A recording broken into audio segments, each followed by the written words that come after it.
जय हिंद साथियों, आपका स्वागत है अपने चैनल अपने फैमिली में फ्यूचर फोकस क्लासेस के यूट्यूब चैनल पर और एप्लीकेशन पर। आज का वीडियो होने वाला है लंग्स के बारे में जानेंगे। हमारे शरीर का एक तंत्र है, एक सिस्टम है, उसका नाम क्या है? लंग्स। यानी उसका जो फॉर्मेशन है, उसका जो क्रियाविधि है, उसको हम लोग बोलेंगे श्वसन। तो श्वसन के लिए अंग क्या बना है? लंग्स बना है। तो उसके बारे में जानेंगे। आज का सबसे बड़ी मोटिवेशन लाइन है एपीजे अब्दुल कलाम साहब का है, सपने वो नहीं है, सपने वो नहीं है जो आपको नींद आने दे, सपने वो है जो आपको नींद उड़ा दे। तो आइए शुरुआत करते हैं। एक और शायरी में याद आ गया, पिता रोटी है कपड़ा है मकान है, पिता रोटी है कपड़ा है मकान है, एक छोटे से परिंदे का जहान है। आइए शुरुआत करते हैं। अपना आज का टॉपिक होने वाला है बायोलॉजी चैप्टर 2। आज का टॉपिक होने वाला है biology chapter 2। Biology chapter 2, biology chapter 2, जिसका नाम है श्वसन यानी रेस्पिरेशन। क्या नाम है? रेस्पिरेशन। इसमें हम लोग क्या पढ़ेंगे? इसमें हम लोग लंग्स के बारे में पढ़ेंगे। शरीर का एगो तंत्र है, एगो सिस्टम है, तो क्या है? लंग्स। देखिए यही लंग्स है। लंग्स के माध्यम से हम लोग श्वसन की क्रिया को करते हैं। अच्छा, अगर आपने बायोलॉजी चैप्टर 1 लाइव प्रोसेस का वीडियो नहीं देखा होगा तो आपके YouTube चैनल पर अपलोड कर दिया गया है, आप उसको देखिए। अच्छा, एक चीज, अगर आप लाइव वीडियो देखना चाहते हैं, लाइव जुड़ना चाहते हैं, तो मॉर्निंग में 8 बजे जुड़िए और इवनिंग में 3 PM जुड़िए। Daily live classes. आप कमेंट करके बताइए क्या आपको और सब्जेक्ट की प्रॉब्लम हो रही है, संस्कृत, हिंदी, या उसका क्वेश्चन की प्रॉब्लम है, या ऑब्जेक्टिव सॉल्यूशन चाहिए, तो जरूर कमेंट कीजिएगा। आइए शुरुआत करते हैं। क्या शुरुआत करना है? तो लंग्स के बारे में जानना है। तो देखिए हमने टूटा फूटा एक लंग्स बनाया है, टूटा फूटा एक लंग्स बनाया है, और लंग्स का टॉपिक क्या है तो जब आएगा तो देखेंगे। अच्छा, हमने पहले चैप्टर बायोलॉजी चैप्टर 1 यानी लाइफ प्रोसेस, क्या नाम था? लाइफ प्रोसेस था। इसके विषय में हम लोग पिछले वीडियो में बात किए थे, तो आपसे रिक्वेस्ट है, अनुरोध है कि आप उसके बारे में बात कीजिए। एक बार आपको बता देते हैं कि जो आहार नल होता है ना, मुख गुहा से लेकर मल द्वार तक फैला होता है, और उसके अंतर्गत मुख गुहा, ग्रसनी, ग्रासनली, आमाशय, छोटी आंत और बड़ी आंत। आहार नल की लंबाई 8 से 10 मीटर होती है, और सबसे बड़ी हिस्सा आहार नल का छोटी आंत होता है, जो 6 से 8 मीटर लंबा और 2.5 सेंटीमीटर चौड़ा होता है। ये जो है ना, स्प्रिंग के जैसा होता है। ठीक है, चलिए शुरुआत करते हैं। तो सबसे पहले हम लोग समझेंगे श्वसन क्या है। तो जो चैप्टर होता है उसी के बारे में जानना जरूरी होता है। श्वसन यानी रेस्पिरेशन क्या है? क्या है? रेस्पिरेशन क्या है? तो सबसे शॉर्ट परिभाषा आपको देते हैं। श्वसन मतलब होता है बाहरी वातावरण से ऑक्सीजन को ग्रहण करना तथा अंदर से कार्बन डाइऑक्साइड को बाहर निकालना। यानी O2 को ग्रहण करना एंड CO2 को बाहर निकालने की क्रिया को, प्रोसेस को हम लोग क्या बोलते हैं? तो हम लोग श्वसन बोलते हैं। लिखा है वह प्रक्रिया जिसके हम लोग बाहरी वातावरण से, हमने बोला था बाहरी वातावरण से ऑक्सीजन लेते हैं और CO2 का त्याग करते हैं, उसे श्वसन कहते हैं। ऑक्सीजन लेना तथा कार्बन डाइऑक्साइड, ऑक्सीजन लेना तथा CO2 बाहर निकालने की क्रिया को क्या बोलेंगे? तो बोलिएगा श्वसन बोलेंगे। ये आप लोग पढ़ेगा ऑक्सीडेशन, जिसमें ऑक्सीजन का वृद्धि हो तथा कार्बन डाइऑक्साइड का ह्रास हो, जिसमें ऑक्सीजन का वृद्धि हो तथा हाइड्रोजन का ह्रास हो, उसे हम लोग ऑक्सीकरण बोलते हैं। ठीक है, और ऑक्सीकरण विधि द्वारा ही हमारे खाद्य पदार्थों का उपचयन होता है, यानी पाचन होता है। तो कोई पूछेगा भोजन का पचना कौन सा अभिक्रिया है, तो बोलिएगा ऑक्सीकरण अभिक्रिया है। अब देखिए ऑक्सीकरण की प्रक्रिया 2 चरणों में पूरी होती है। ऑक्सीकरण कहिए या श्वसन की प्रक्रिया 2 चरणों में पूर्ण होता है। एक का नाम होता है वायवीय श्वसन, और दूसरे का नाम होता है अवायवीय श्वसन।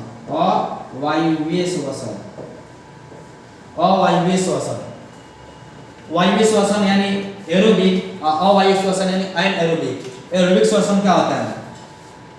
यह ऑक्सीजन की उपस्थिति में होता है, यह ऑक्सीजन की उपस्थिति में संपन्न होता है। यह जो तो आता है ऑक्सीजन की वह प्रक्रिया जो ग्लूकोज का पूर्ण विखंडन माइटोकॉन्ड्रिया में होता है, जिसमें ग्लूकोज का पूर्ण विखंडन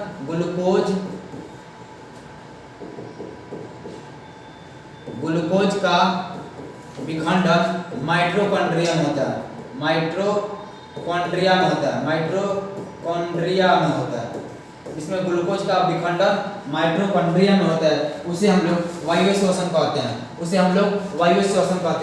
और जिसमें ग्लूकोज का विखंडन या श्वसन का प्रथम चरण होता है और इसमें ऑक्सीजन की उपस्थिति होती है। हमने पहले ही लिखा था कि जो जिसमें यहाँ भी लिखते हैं वायवीय श्वसन था, एक था अवायवीय श्वसन। वायवीय श्वसन क्या था? यह ऑक्सीजन की उपस्थिति में संपन्न होता है, जिसमें ग्लूकोज का विखंडन माइटोकॉन्ड्रिया में होता है,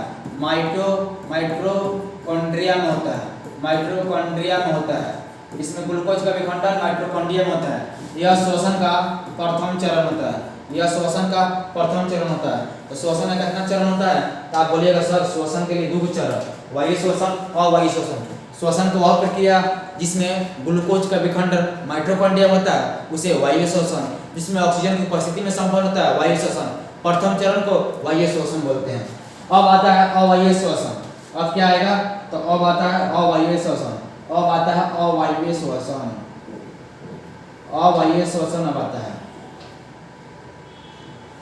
वायवीय श्वसन क्या है? तो इसके बारे में बताते हैं। यह ऑक्सीजन की अनुपस्थिति में संपन्न हो जाती है। यह ऑक्सीजन की अनुपस्थिति में संपन्न हो जाती है। इसमें ग्लूकोज का विखंडन देखिए बोला ना, इसमें श्वसन का वह प्रक्रिया जो ऑक्सीजन की अनुपस्थिति में हो जाती है उसे क्या बोलिएगा? उसे हम लोग अवायवीय श्वसन बोलते हैं। यह श्वसन का कौन चरण है? यह श्वसन का द्वितीय चरण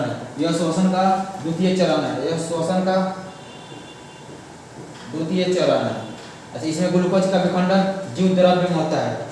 इसमें ग्लूकोज का विखंडन कोशिका द्रव्य में, ग्लूकोज का विखंडन याद रखिएगा। उसमें क्या था? तो माइटोकॉन्ड्रिया। इसमें क्या है? तो कोशिका द्रव्य। यह ऑब्जेक्टिव का VVI सवाल है कि वह कौन सी श्वसन है जिसमें ग्लूकोज का विखंडन माइटोकॉन्ड्रिया में होता है? तो आप बोलिएगा वायु श्वसन। और कोशिका द्रव्य में तो होता है अवायु श्वसन। एक सवाल आता है वायु श्वसन तथा अवायु श्वसन में अंतर लिखें। यह बहुत बार पूछा हुआ है, ये आने का चांस भी रहता है। तो इसका अंतर लिखने के लिए आप लोग रेडी हो गए हैं लिखने के लिए। हमने बताया कि यह श्वसन की ऑक्सीजन की उपस्थिति में, यह ऑक्सीजन की अनुपस्थिति में, यह श्वसन का प्रथम चरण, यह श्वसन का द्वितीय चरण। इसमें ग्लूकोज का पूर्ण विखंडन माइटोकॉन्ड्रिया में, इसमें कोशिका द्रव्य में होती है। इसमें जल तथा CO2 का निर्माण होता है। इसमें पाइरुवेट, एथेनॉल तथा लैक्टिक अम्ल का निर्माण होता है। और यह पाइरुवेट बहुत फेमस है। किस प्रक्रिया के द्वारा पाइरुवेट का निर्माण होता है? तो याद रखिए अवायवीय श्वसन। किस प्रक्रिया के द्वारा एथेनॉल, पाइरुवेट और लैक्टिक अम्ल का निर्माण होता है? अवायवीय श्वसन। तो वायवीय और अवायवीय का हम लोग डिफिनेशन समझ गए, उसका फॉर्मेशन समझ गए और उसका डिफरेंस समझ गए, अंतर समझ गए। अब आता है ATP। चलिए आपको पता होगा सर, विस्तार रूप से बताते हैं। माइटोकॉन्ड्रिया, ये क्या होता है सर? माइटोकॉन्ड्रिया। आप कहेंगे सर यहाँ कुछ लोग N समझ जाएंगे, माइटोकॉन्ड्रिया DIA है। अच्छा, आप लोग पता होगा सर माइटोकॉन्ड्रिया को हम लोग पावर हाउस बोलते हैं। क्या बोलते हैं? पावर हाउस बोलते हैं। ये तो आप लोग 9th में पढ़े होइएगा, या 9th वाले विद्यार्थी इस वीडियो को देख रहे हैं तो उनको समझ में आ रहा होगा कि हाँ आज जो साइंस पढ़े हैं मजा आया। इसे बोलते हैं पावर हाउस बोलते हैं। देखिए इसके अंदर ऐसे संरचना होती है। इसकी माइटोकॉन्ड्रिया हुआ ना, इसको हम लोग तोड़ दिए तो इसको हम लोग बोलते हैं क्रिस्टी बोलते हैं। क्या बोलते हैं? क्रिस्टी बोलते हैं। और इसके जो अंदर भरा जो द्रव होता है उसको हम लोग क्रिस्टी बोलते हैं। अब देखिए इसके अंदर है ना पावर हाउस क्यों बोलते हैं? क्योंकि ये अपना राइबोसोम खुद का रखता है। और राइबोसोम को क्या बोलते हैं? तो राइबोसोम को प्रोटीन फैक्ट्री बोलते हैं, यानी प्रोटीन का फॉर्मेशन करता है, प्रोटीन बनाता है। तो यह अपना प्रोटीन खुद बना लेता है, यानी खुद का राइबोसोम रखता है, इसीलिए इसे पावर हाउस कहते हैं, इसीलिए इसे पावर हाउस कहते हैं। अब देखिए ऊर्जा, माइटोकॉन्ड्रिया में क्या मिला? ऊर्जा मिला। और ऊर्जा का एक मुद्रा होता है, ऊर्जा का मुद्रा होता है, इसी मुद्रा का हम नाम देते हैं एटीपी। एटीपी क्या है? तो एटीपी ऊर्जा का एक मुद्रा होता है, एटीपी ऊर्जा का मुद्रा होता है, जिसका फुल फॉर्म बहुत बार ऑब्जेक्टिव में आया है। एटीपी का फुल फॉर्म याद रखिएगा, adenosine, adenosine, adenosine, adenosine triphosphate, adenosine triphosphate, triphosphate, adenosine triphosphate. ATP objective बहुत बार पूछा है। एडिनोसिन का फुल फॉर्म, एटीपी का full form adenosine triphosphate. ATP का एडिनोसिन ट्राइफॉस्फेट होता है। एटीपी क्या है? तो एटीपी एक ग्लूकोज या वसा के साथ एमिनो अम्ल क्रिया करता है। जब ग्लूकोज या वसा के साथ एमिनो अम्ल क्रिया करता है तो उससे प्राप्त ऊर्जा को एटीपी कहते हैं। ऊर्जा के उत्पादन के लिए कोशिकाओं में सरल भोज्य पदार्थ ग्लूकोज या वसा में एमिनो अम्ल के साथ विखंडन किया जाता है, जिसके कारण इसके बंधन टूट जाते हैं और जो उससे ऊर्जा प्राप्त होता है उसे एटीपी कहते हैं। सिंपल बात समझिए ना, ऊर्जा के इकाई भाग को, ऊर्जा के मुद्रा को हम लोग एटीपी बोलते हैं। जब ग्लूकोज या वसा के साथ एमिनो अम्ल क्रिया करता है, जब ग्लूकोज या वसा के साथ जब ग्लूकोज या वसा के साथ एमिनो अम्ल क्रिया करता है, एमिनो अम्ल क्रिया करता है, एमिनो अम्ल क्रिया करता है, एमिनो अम्ल क्रिया करता है तो उससे प्राप्त जो ऊर्जा होता है उसी का नाम क्या है? उसी का नाम क्या रखे हैं? तो उसी का नाम हम लोग एटीपी रखे हैं, उसी का नाम हम लोग एटीपी रखे हैं, एटीपी रखे हुए हैं। ठीक है, चलिए कोशिकीय ईंधन किसे कहते हैं? तो बोलिएगा ग्लूकोज को। क्या बोलना है? बोलना है ग्लूकोज को। और सार्वजनिक वाहक किसे कहते हैं? एटीपी को बोलते हैं। किसको? एटीपी का फुल फॉर्म याद रखिएगा, एटीपी का फुल फॉर्म होता है adenosine triphosphate, adenosine triphosphate, adenosine triphosphate. क्या होता है? याद रखिएगा, एडिनोसिन ट्राइफॉस्फेट होता है, एडिनोसिन ट्राइफॉस्फेट होता है। किण्वन क्या है? फर्मेंटेशन। किण्वन बड़ी भिवियाई चीज है, फर्मेंटेशन। आप लोग जलेबी खाए हैं? हाँ, तो जलेबी तो खाए होंगे। तो जलेबी का जो हम लोग मथ के बनाते हैं ना, जलेबी राते में मथ देता है और तब सवेरे जलेबी छनाता है। मतलब किण्वन प्रक्रिया के लिए हम छोड़ देते हैं उसको। उसमें एक बैक्टीरिया कवक को खूब उसमें चक्कर काटता है। जब तक कवक उसके अंदर नहीं आएगा, किण्वन प्रक्रिया फर्मेंटेशन ना होगा, तब जलेबी मजगर ना होगा, लसगर ना होगा। समझे? चलिए, जब पाइरुवेट ऑक्सीजन की अनुपस्थिति में संयुक्त तथा एथेनॉल में परिवर्तित होता है तो उसे किण्वन बोलते हैं। उसे क्या बोलते हैं? तो उसे किण्वन बोलते हैं। किण्वन की प्रक्रिया किसमें होती है? किण्वन की प्रक्रिया ईस्ट में होती है। ऑब्जेक्टिव का भी यही सवाल है कि किण्वन की प्रक्रिया किसमें होती है? तो ईस्ट में होती है। जलेबी का याद रखिएगा कहानी है।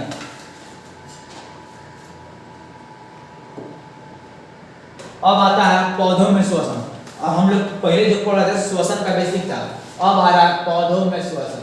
अब आ रहा है रेस्पिरेशन इन प्लांट्स। पौधों में श्वसन, पौधों में श्वसन, पौधों में श्वसन।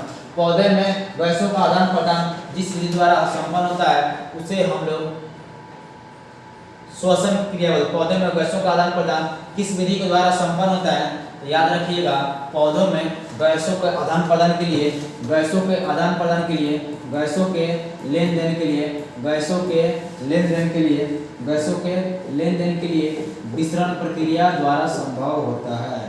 विसरण प्रक्रिया, कौन प्रक्रिया? तो बोलिएगा गैसों के आदान प्रदान, गैसों का आदान प्रदान, आदान प्रदान कौन से विधि द्वारा संपन्न होता है? तो आप बोलिएगा सर गैसों का आदान प्रदान के लिए विसरण विधि द्वारा होता है। कौन सा विधि? विसरण विधि द्वारा। आप बताइए विसरण विधि में भाग कौन सा लेता है? पहले बताया गया था रंध्र के बारे में, पहला चैप्टर आप भूल गए। विसरण विधि है, लेकिन अंग कौन सा है? आप बोलिएगा सर अंग तो रंध्र होता है। रंध्र क्या करता है? तो बोलिएगा सर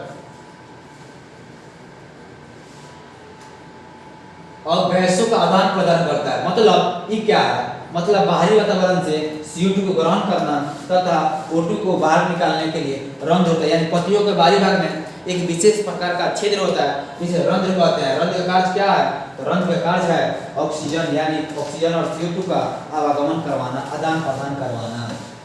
पौधे में गैसों का आदान प्रदान किसके द्वारा संपन्न होता है, वही बात तो हम बताइए कि यहाँ आइए क्या पौधों में गैसों का आदान प्रदान के लिए कौन सा अंग होता है, तो बोलिएगा रंध्र या स्टोमाटा या वात रंध्र।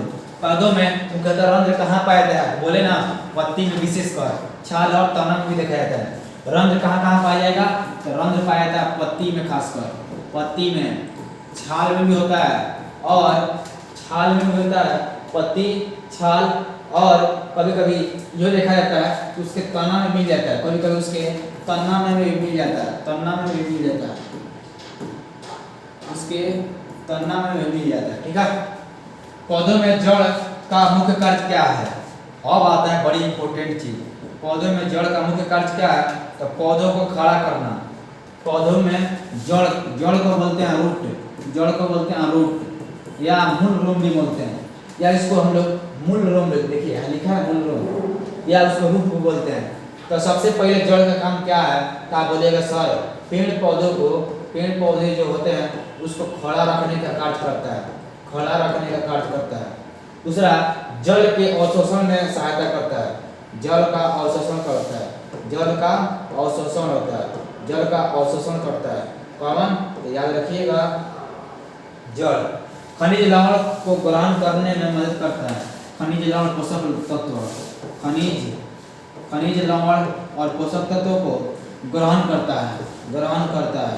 ठीक है, और जाइलम जल को इसी के माध्यम द्वारा जड़ से होते हुए, तना होते हुए पूरे पूरे बॉडी तक हो जाता है। जलीय पौधे किस विधि के द्वारा ऑक्सीजन ग्रहण करते हैं, तो याद रखिएगा विसरण विधि। रात्रि में पौधे CO2 छोड़ते हैं, सवाल है आपके लिए, क्वेश्चन है घर के लिए, रात्रि में पौधे CO2 छोड़ते हैं क्यों, और दूसरा सवाल रात्रि में पेड़ के नीचे नहीं सोना चाहिए क्यों, इसका जवाब आप लोग खुद से लिखिएगा।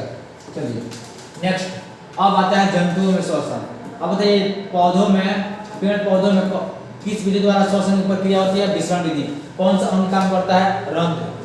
जंतुओं में श्वसन, जंतुओं में श्वसन, जंतुओं में श्वसन। जंतुओं में मुख्यतः कितने प्रकार के श्वसन अंग होते हैं, तो बोलिएगा 3 होता है।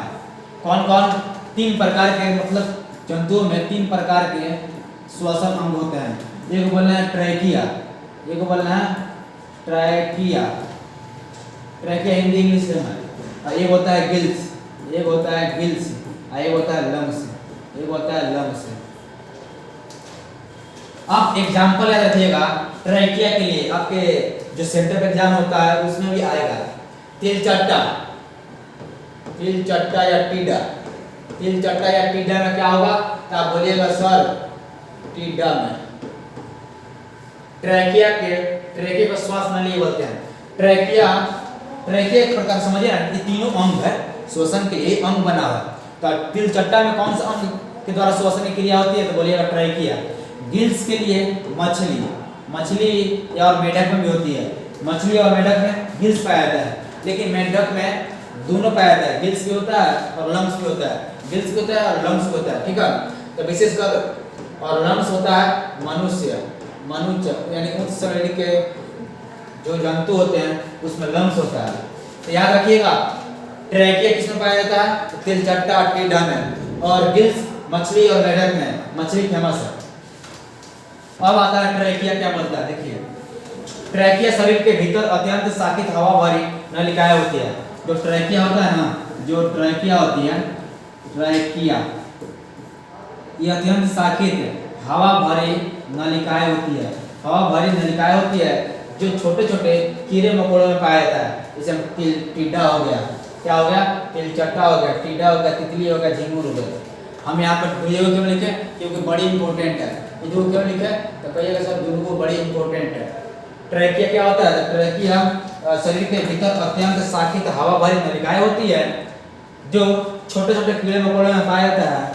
कौन कौन में, तो बोलिएगा तिलचट्टा में, बोलिएगा तिलचट्टा में, तिलचट्टा में।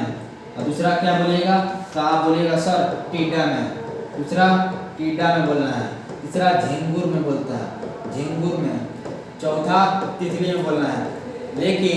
लेकिन सबसे फेमस तिलचट्टा है, सबसे फेमस तिलचट्टा है। अब आता है गिल्स। गिल्स क्या है?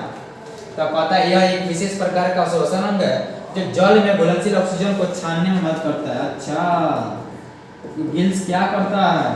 तो गिल्स ये करता है, देखिए हिंदी इंग्लिश सेम है।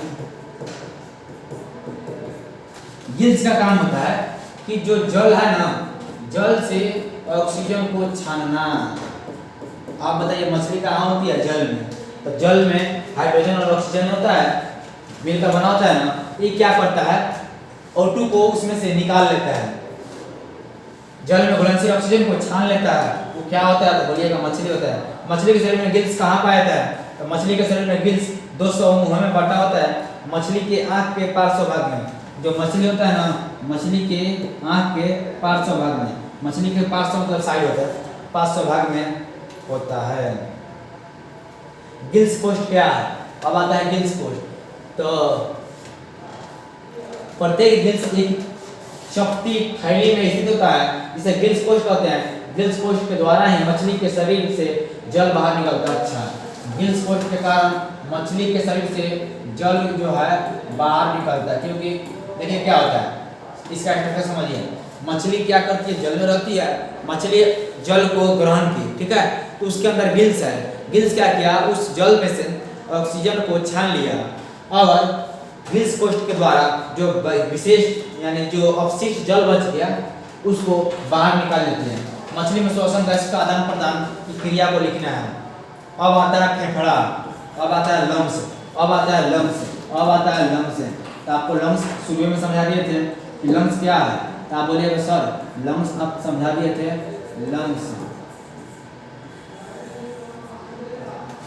लंग्स आपको समझा दिए थे। लंग्स क्या है?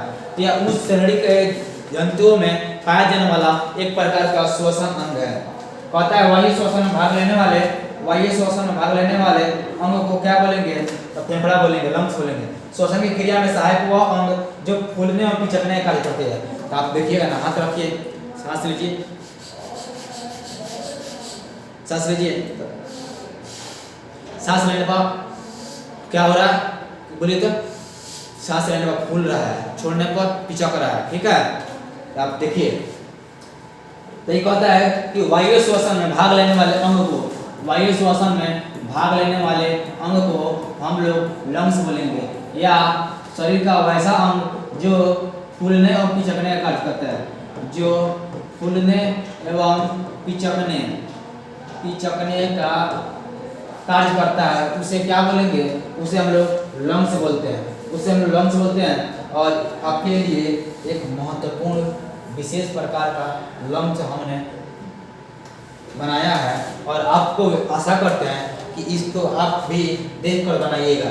चलिए इसमें का थोड़ा हम कुछ जिक्र करते हैं, ठीक है, थोड़ा सा जिक्र करते हैं। अब आइए क्या है कि जो है ना, इसको बोलते हैं हम लोग डायाफ्राम। ये क्या होता है? डायाफ्राम होता है। डायाफ्राम होता है।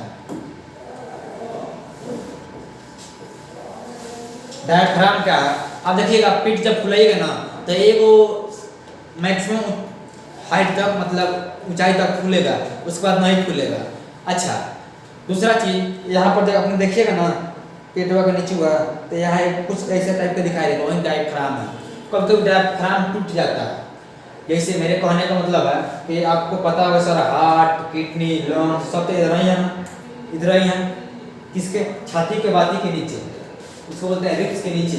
रिब्स का काम क्या है? इन कोमल अंगों को रक्षा करना। अच्छा, ये होता है राइट हिस्सा, ये होता है लेफ्ट हिस्सा। यह क्या होता है? राइट हिस्सा, और यह होता है लेफ्ट हिस्सा। देखिए ऐसा, ये राइट है, इधर लेफ्ट है।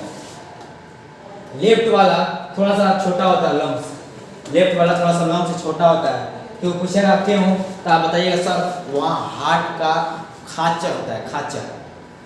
तो आप कोई पूछेगा आपसे हार्ट किस दिशा में रहता है, लाइट या लेफ्ट, तो आपको बताना है लेफ्ट। कहाँ बताइएगा? लेफ्ट बताना है। आज तक याद था आपको? नहीं ना था, लेकिन याद हो गया ना, इसीलिए कह रहे हैं कि हमारे चैनल से जुड़े रहिए। और पढ़िए, समझिए, जो दिक्कत है पूछिए। अभी तो आपको हम नोट्स रिवीजन करा रहे हैं, इसीलिए थोड़ा थोड़ा लेकर आ रहे हैं, थोड़ा थोड़ा स्लाइड का यूज कर रहे हैं। आपको एक बार और तैयारी करवाएंगे और एक बार ऑब्जेक्टिव के साथ कराएंगे। अगर 100 में 100 नंबर मैथ में ना आया, 80 में 80, 80 में 75, 80 में 78, 76 नंबर ना आया तो हमसे पूछिएगा। जब मेरा बात मानिएगा तबे ना, अच्छा से पढ़िएगा तबे ना। चैनल को लाइक कीजिए, सब्सक्राइब कीजिए, शेयर कीजिए, बच्चों के पास भेजिए ताकि आपका दोस्त भी सफल हो, उसके पेरेंट्स भी खुश हो। याद रखिएगा, नंबर जिस दिन कम आया, जो जो लोग आपको अच्छा कहते थे वो भी गाली लेके जाएंगे, और जो लोग पहले से गरियाते थे तो और गरियाएंगे।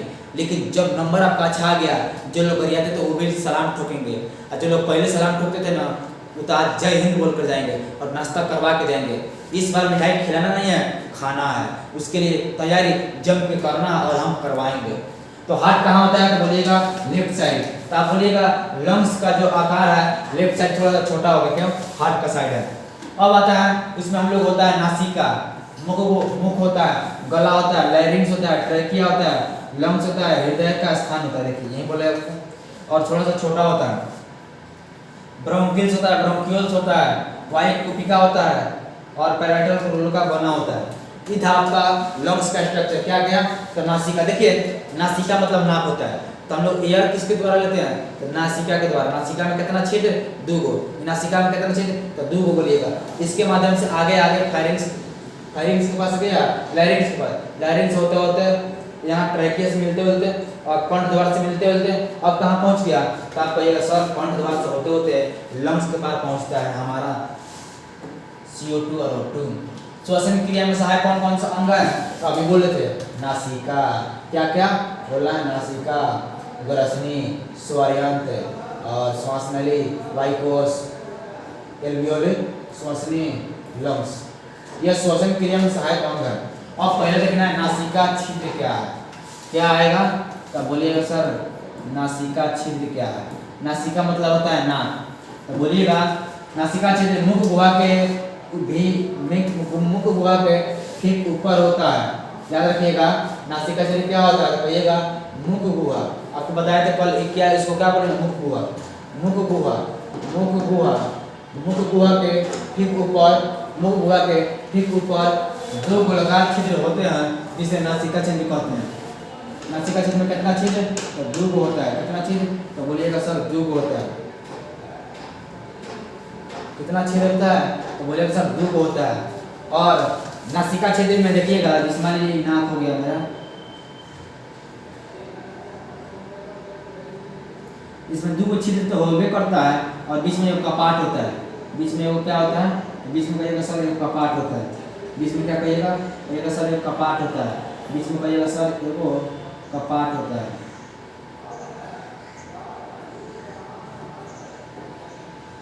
बीच में वो कहिएगा सर ये खाली होता है, तब एयर लेते हैं हम लोग, और ये कपाट होता है, इसको बोलते हैं नासा कपाट।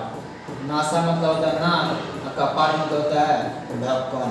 दोनों छिद्रों के बीच में वो ढक्कन होता है, देखिए लिखा हुआ। दोनों नासिका छिद्र के बीच में एक कपाट होता है, नली होता है, जिसे हम लोग नासिका कपाट कहते हैं। नासिका छिद्र के माध्यम से वातावरण में घुली हुई ऑक्सीजन युक्त हवा को फेफड़े तक पहुंचाया जाता है। वातावरण से हम लोग O2 लेते हैं और नासिका छिद्र, वातावरण से हम लोग O2 को लिए तो कौन लेता है? नासिका छिद्र लेता है। और नासिका छिद्र से क्या होता है?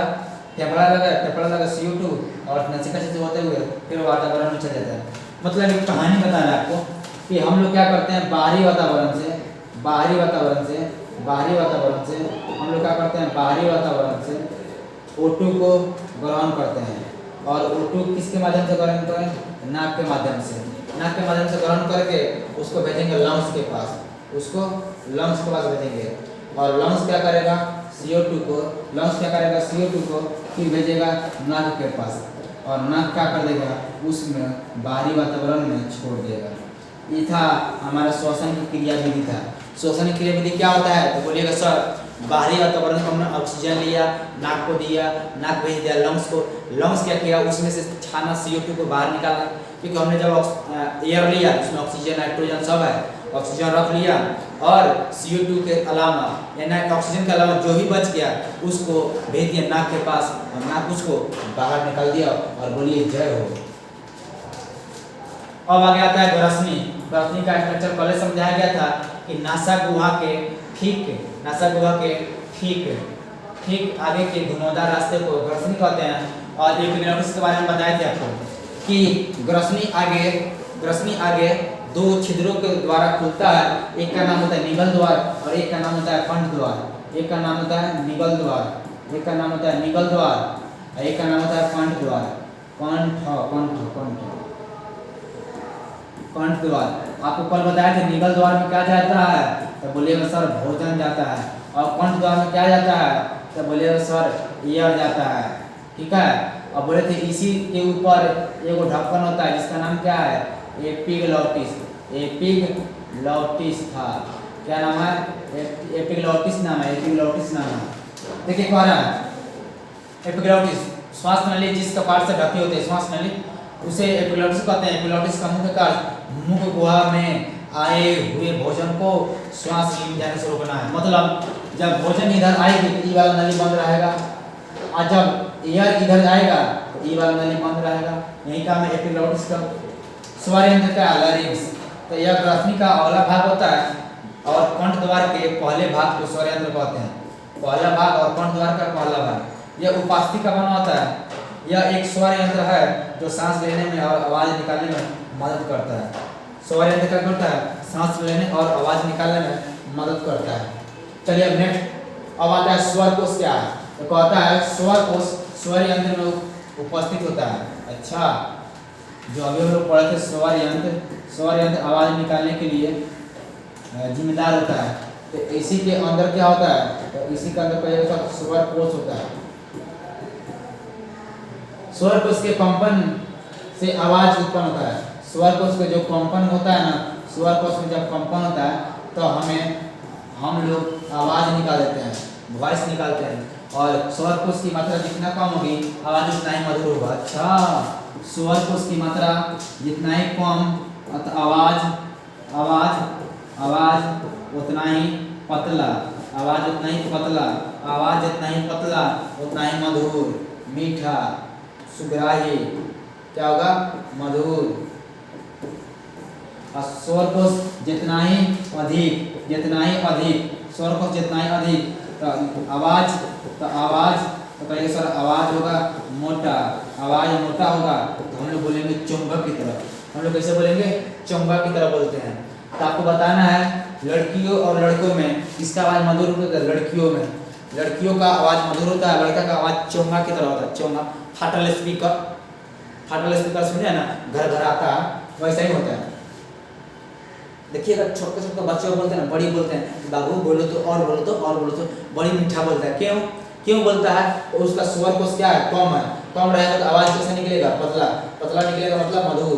और जैसे हम लोग बड़ा होते हैं तो स्वर कोश की मात्रा बढ़ते जाता है और बढ़ेगा तो आवाज होगा मोटा और हम लोग बोलेंगे फाटल स्पीकर की तरह। ठीक है। अब कहता है आपको याद रखना है मेल का होता है 20 फीमेल का होता है 15 और बच्चा का होता है 8 से 9। तो आपको बोले ना सबसे मधुर सबसे मीठा सबसे आनंदमय कौन बोलता है तो बच्चा बोलता है क्योंकि स्वर कोश 8 से 9 है। फीमेल 15 है मेल का तो बॉय दिया है 20 को। अब आता है ट्रैकिया श्वास नली एक सी प्रकार की नली होती है जो उपास्थि का बना होता है और जिसका मुख्य कार्य रुकावट से वायुमार्ग को प्रदान करना और श्वास लेता है। अच्छा एक चीज आपको बताते हैं आ रहा है बार उपास्थि एगो आप लोग पढ़ेंगे तो अस्थि। उपास्थि एगो हड्डी भी है यह भी एगो हड्डी है। ठीक है। ये कैसा है ये समझिए यह जो हड्डी है ना मुलायम हड्डी है कोमल हड्डी है मुलायम। यह जो हड्डी है ना यह कठोर है। तो आप बोलते सर कान कौन है कान किसका बना है तो बोलिएगा सर कान जो है ना नाक जो है जो हिलडुल करेगा जो लचीलापन होगा जो कमजोर होगा जिसे हम लोग घुमावदार बना सकते हैं वो उपास्थि का बना होता है। और जो मजबूत होगा तो इसको कीजिए तो बीच में होगा नहीं होगा टूट ये जाएगा। चलिए अब आता है श्वसनी आता है ब्रोंची आता है। तो श्वसनी फेफड़े में विभाजित भाग है जिसका मुख्य कार्य हवा को उपस्थिति को बनाए रखना है। ब्रोंकी का क्या है ब्रोंकी या ब्रोंची बोलते हैं। ब्रोंची का काम क्या है? तो हवा की उपस्थिति को बनाए रखना। फेफड़े के अंदर प्रवेश करने वाले श्वसनियों को क्या कहते हैं? तो श्वसनिका कहते हैं। मतलब फेफड़ा के अंदर जब श्वसनिया पहुंचती है, ब्रोंची पहुंचता है, तो ब्रोंक्यूल्स कहलाता है। वो क्या कहलाता है? ब्रोंक्यूल्स। ब्रोंची और ब्रोंक्यूल्स दोनों एक ही चीज है। जब लंग्स के अंदर ढेर मात्रा में ब्रोंची पहुंचेगा उसी को बोलेंगे ब्रोंक्यूल्स। अब आता है एल्वियोली, वायुकोश आता है। एल्वियोली यानी वायुकोश आता है। यह फेफड़े के क्रियात्मक एवं रचनात्मक इकाई है। अच्छा, लंग्स,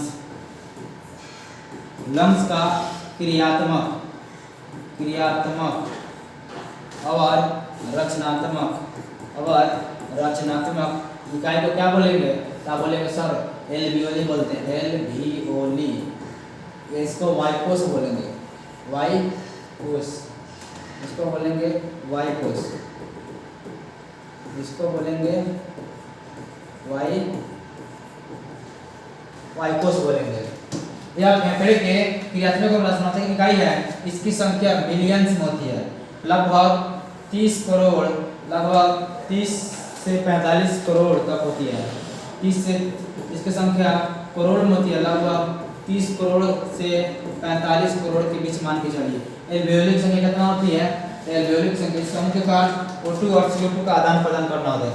इसका मुख्य कार्य क्या है? इसका मुख्य कार्य क्या है? एल्वियोली का मुख्य कार्य क्या है? तो O2 और CO2 का आदान प्रदान करना होता है। हमारे शरीर में श्वसन के दौरान गैसों का आदान प्रदान के लिए 400 से 800 स्क्वायर फीट का जगह बना होता है। आपको एक साथ एयर इतना देने से ले रहा है, 400 से लेके 800 तक स्क्वायर फीट तक हमारे शरीर में उतना जगह है जिससे हम लोग एयर की क्रिया करवाते हैं। अब आगे आता है लंग्स। अब सबसे लास्ट टॉपिक आता है लंग्स। आप इस पीडीएफ को देखकर आराम से घर पर बैठ के लिख लीजिएगा और समझ लीजिएगा, ठीक है। अब समझते हैं लंग्स के बारे में। अब क्या समझना है? लंग्स के बारे में। लंग्स मतलब क्या बोलिएगा? बोलिएगा सर फेफड़ा होता है। लंग्स मतलब फेफड़ा होता है। लंग्स में क्या होता है? फेफड़ा होता है। लंग्स कितना होता है? इसकी संख्या 2 बोलिएगा। कैसा होता है? तो स्पंजी होता है। कैसा होता है? स्पंजी मतलब मुलायम होता है। और ये इसका रंग कैसा होता है? तो बोलिएगा गुलाबी होता है। इसका रंग कैसा होता है? गुलाबी होता है। तो देखिए यहाँ लिखा है स्पंज 2 स्पंजी, स्पंज 2 स्पंजी गुलाबी थैलीनुमा रचना होती है जो हृदय के दाएं एवं बाएं ओर रहता है। हृदय के दाएं एवं बाएं के बीच में वो रहता है। हमारे शरीर में एक जोड़ी फेफड़ा होती है। कितना होती है? एक जोड़ी, जो छाती के पास मौजूद होता है। छाती के पास फेफड़ा का वजन 1200 से 1300 ग्राम होता है। इसका वजन का बात किया जाए, तो कहिएगा सर 1200 से 1300 ग्राम। चलिए कुछ चीज का वजन हम लोग याद करते हैं। लीवर का 1.5 kg पहले बताया गया था। लीवर का बोलिएगा सर 1.5 kg बताया था। और अभी ब्रेन का जान लीजिए, तो आपको पता होगा सर ब्रेन का कितना होता है? तो आपको सर ब्रेन तो हम लोग पढ़े हैं 1350 से 1450 ग्राम, या कहीं कहीं किताब में लिखते हैं 1250 से 1350। आप 1350 याद रखिएगा। दूसरा आता है किडनी आता है। किडनी होता है 150 ग्राम का। कितना होता है? 150 ग्राम का। अभी हम लोग पढ़े थे लंग्स पढ़े थे। और लंग्स क्या पढ़े थे? तो 1200 से 1300 ग्राम होता है। अब आगे आता है हार्ट के बारे में बोलिएगा। सर 350 ग्राम होता है। हार्ट कितना बोलिएगा? 350 ग्राम। अच्छा, कोई पूछेगा आपसे लीवर की संख्या क्या हो, तो बोलिएगा 1 गो। और ब्रेन की संख्या क्या हो, तो 1 गो बोलना है। किडनी की संख्या 2 गो, लंग्स की संख्या 2 गो, हार्ट की संख्या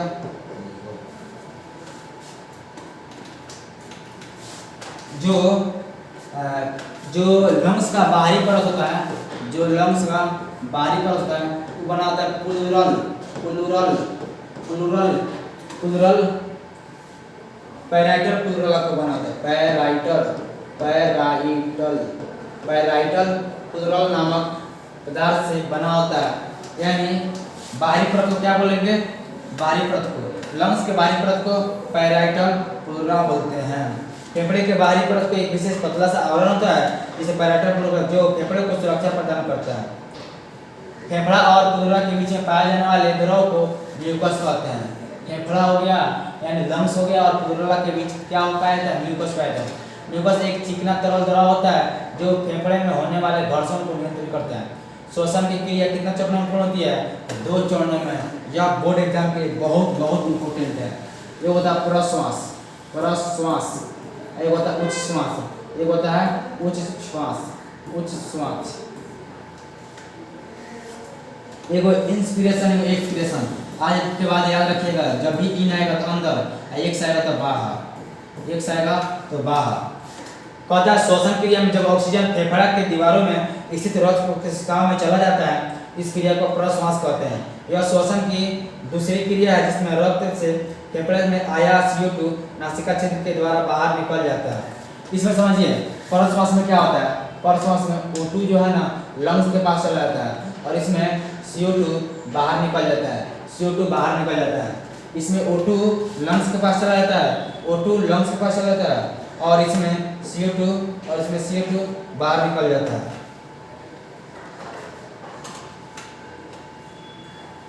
जब CO2 बाहर निकलता है तो उसे उच्छ्वास कहते हैं और जब O2 इन करता है, जब O2 इन करता है तो उसे प्रश्वास कहते हैं। जब O2 इन करेगा तो प्रश्वास, जब CO2 आउट होगा तो उच्छ्वास बोलेंगे। अब देखिए सीने में कितना जोड़ी पसली होती है, इसको बोलते हैं रिब्स। तो बोलिएगा सर 24 होती है, 24 होती है, 24 होती है और इधर इधर इधर इधर इधर 12 गो, इधर इधर इधर 12 गो, इधर 12 गो, वो बीच में होता है, बीच को बोलते हैं स्टर्नम, स्टर्नम, स्टर्नम बोलते हैं। छाती के कितना बाती, 24 को बाती और बीचवा में स्टर्नम। जब वक्त गुहा फैलता है तो डायफ्राम नीचे की ओर सिकुड़ता है। जब लोग डायफ्राम और नीचे की ओर सिकुड़ता है तो वक्त गुहा मतलब पेटवा जब फैलेगा ना, फैलेगा पेटवा फैलेगा, डायफ्राम नीचे की ओर सिकुड़ जाएगा और चिपटा हो जाता है, जिससे उसका आयतन बढ़ जाता है। उसका आयतन क्या होगा, बढ़ जाएगा और उधर गुहा के पेशियों में संकुचन से भी वक्त गुहा का आयतन बढ़ जाता है। कार्बोक्सी हीमोग्लोबिन, एक बात है ऑक्सी हीमोग्लोबिन।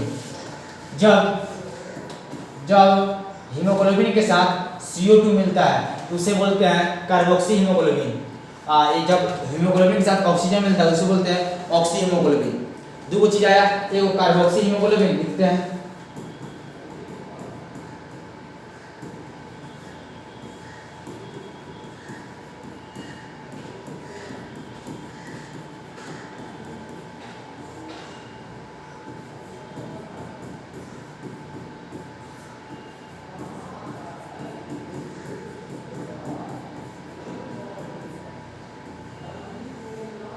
कार्बोक्सी हीमोग्लोबिन क्या होता है, जब कार्बोक्सी, जब हीमोग्लोबिन के साथ, जब हीमोग्लोबिन के साथ, ग्लोबिन के साथ O2 मिलता है, CO2 मिलता है कार्बोक्सी हीमोग्लोबिन।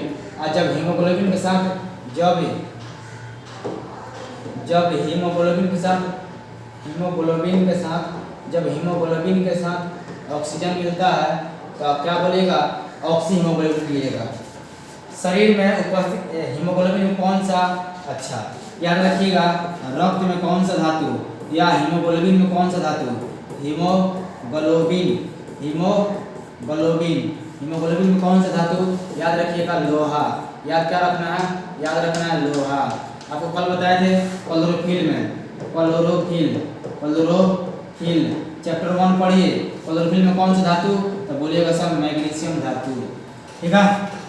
अब देखिए रक्त जो है ना, ब्लड तरल संयोजी ऊतक है। रक्त क्या है, तो बोलिएगा सर रक्त तरल संयोजी ऊतक है। तरल संयोजी ऊतक का मतलब क्या होता है, जो अन्य ऊतक को जोड़ता है उसे तरल संयोजी ऊतक कहते हैं, ठीक है। और रक्त 3 प्रकार के होते हैं, ब्लड जो होते हैं 3 प्रकार के होते हैं। एक बोलिएगा सर RBC, रेड ब्लड कॉर्पल्स या रेड ब्लड सेल, एक होता है WBC, व्हाइट ब्लड सेल्स, एक होता है प्लेटलेट्स, प्लेटलेट्स, क्या बोलिएगा, प्लेटलेट्स। RBC बोलिएगा, RBC मतलब लाल रक्त, इसमें हीमोग्लोबिन का मात्रा होता है, हीमोग्लोबिन का मात्रा होता है, इसमें हीमोग्लोबिन नहीं होता है। तो याद रखिएगा खून का लाल होना हीमोग्लोबिन के कारण संभव होता है। पत्तियों का हरा होना क्लोरोफिल के द्वारा संभव होता है। तो हीमोग्लोबिन के कारण ही रक्त का लाल होता है, इसीलिए आरबीसी में हीमोग्लोबिन होता है तो लाल होगा, और डब्ल्यूबीसी में हीमोग्लोबिन होगा। कहिएगा नहीं सर, क्यों? क्योंकि वह व्हाइट होता है, लाल नहीं होता है। अब आगे आता है सीरम क्या है, तो हीमोग्लोबिन।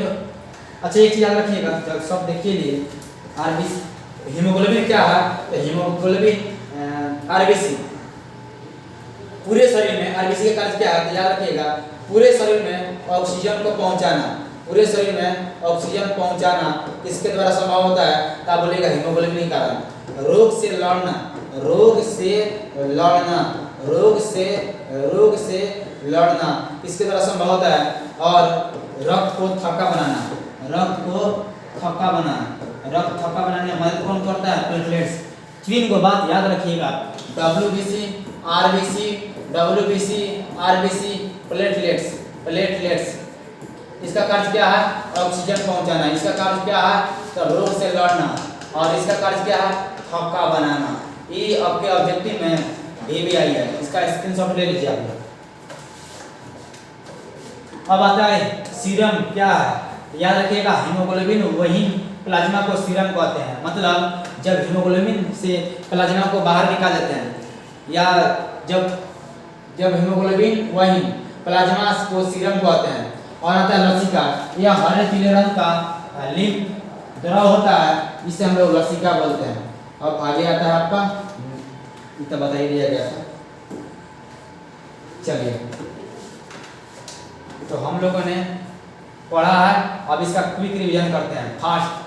पहला हम लोग का पहला चैप्टर क्या था, जैव प्रक्रम, दूसरा चैप्टर था लाइफ प्रोसेस, दूसरा चैप्टर था श्वसन, पहला चैप्टर था लंग जैव प्रक्रम, और दूसरा चैप्टर था श्वसन। श्वसन मतलब हम लोग अंग के बारे में पढ़ेंगे, कौन सा अंग, आप बोलिएगा सर लंग्स के बारे में। श्वसन क्या है, तो बाहरी वातावरण से O2 को ग्रहण करना और CO2 को बाहर निकालना श्वसन कहलाता है। और दो प्रकार के होते हैं, वायवीय और वायवीय। जो ऑक्सीजन की उपस्थिति में हो वायवीय, जिसमें ग्लूकोज का विखंडन माइटोकॉन्ड्रिया में हो, इसमें ग्लूकोज का विखंडन, इसमें ग्लूकोज का विखंडन कोशिका द्रव में कहाँ होता है, कोशिका द्रव में, कोशिका द्रव में याद रखिएगा, ऑब्जेक्टिव के लिए VBI। अब आता है वायवीय और अवायवीय में अंतर, वायवीय और अवायवीय में अंतर। तो आपको वायवीय और अवायवीय के बारे में इतना सारा लिखा गया है, अंतर नहीं लिखा जाएगा, कई सब लिखा जाएगा।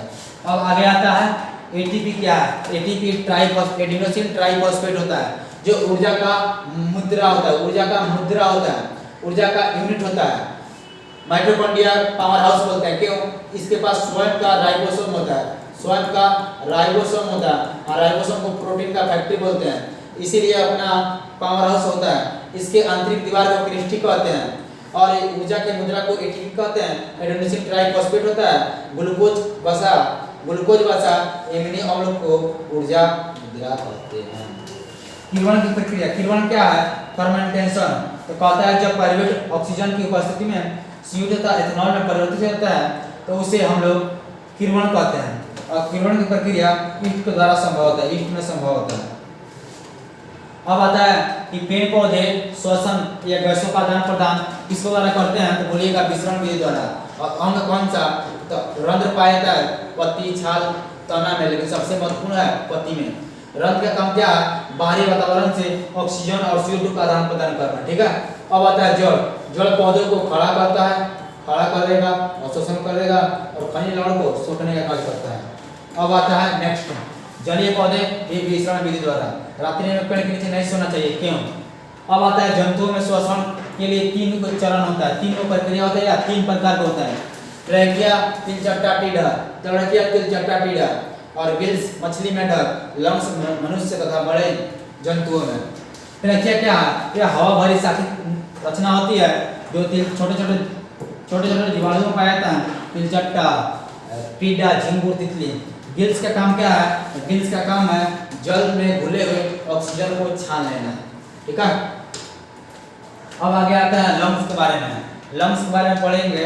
लंग्स क्या है, तो वायु श्वसन में भाग लेने वाले को, वायु श्वसन में भाग लेने वाले को हम लोग क्या बोलेंगे, लंग्स।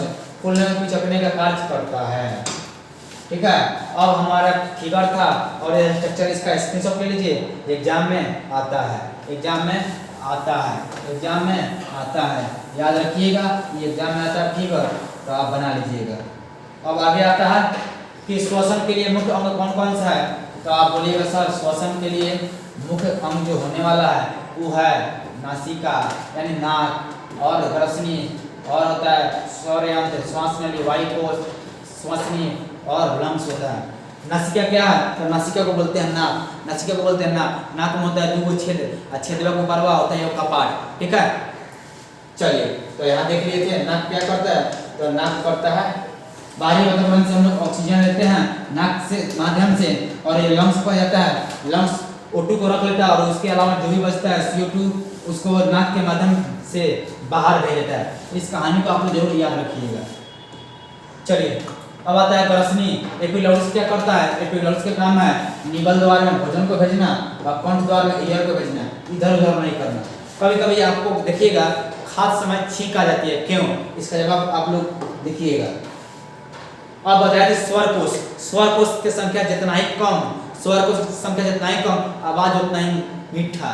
तो सबसे स्वर कोश की संख्या 8 से 9 बचुआ में, और मेल में 20 गो, इसीलिए मेल का आवाज झिंगुर जैसा होता है, फाटल स्पीकर की तरह होता है, चौंगा की तरह होता है, डीजे की तरह होता है। लड़की का आवाज मीठा, सौंदर्य, आकर्षण वाला होता है, ठीक है। अब आता है वायुकोश का, हम देख लिए वायुकोश एल्वियोली। एल्वियोली क्या है, तो लंग्स का, एल्वियोली क्या है, लंग्स का क्रियात्मक एवं रचनात्मक इकाई होता है जो करोड़ों की संख्या में होता है, 30 से 45 करोड़ के लगभग में होता है, ठीक है। अब आ गया फेफड़ा। तो फेफड़ा कैसा होता है, बोलिए सर फेफड़ा गुलाबी स्पॉन्जी, गुलाबी स्पॉन्जी होता है, और दूध होता है, इसका वजन 1200 से 1300 ग्राम। और इसको एक बार आप लोग लिख लीजिए, इसको आप लोग लिख लीजिए, क्योंकि आपको पता होना चाहिए कि हमारा लीवर कितना 1.5 kg का, ब्रेन कितना, तो बोलेगा सर ब्रेन होता है 1250 से 1350 या 1350 से 1450, किडनी बोलिएगा सर 150 ग्राम, लंग्स कितना 1200 से 1300 ग्राम, हार्ट कितना 350, बोलिए हार्ट कितना 350, किडनी 150, लंग्स 1200 से 1300, liver 1.5 kg, liver 1.5 kg, brain 1250 से 1350। चलिए अब आगे बढ़ते हैं। तो आगे आया था श्वसन क्रिया दो चरणों में पूर्ण होती है, एक प्रश्वास एक उच्छ्वास। प्रश्वास में ऑक्सीजन और उच्छ्वास में CO2। चलिए अब आगे आ गया रिब्स।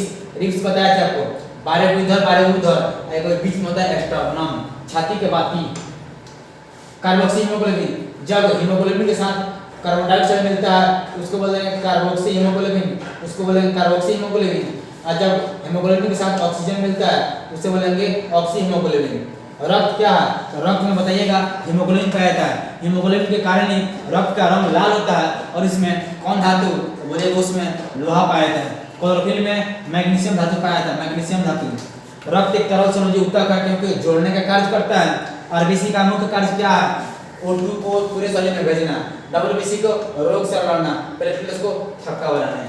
तो बोलिए समझ में आया ना, तो आशा करते हैं आपको समझ में आया होगा और यह वीडियो आपके लिए बहुत अच्छा हुआ होगा। अब आगे हम मिलते हैं बायोलॉजी चैप्टर 3 में, तब तक के लिए आपको बहुत बहुत शुक्रिया, बहुत बहुत शुक्रिया, बहुत बहुत thank you so much. Bye bye, take care, जय हिंद।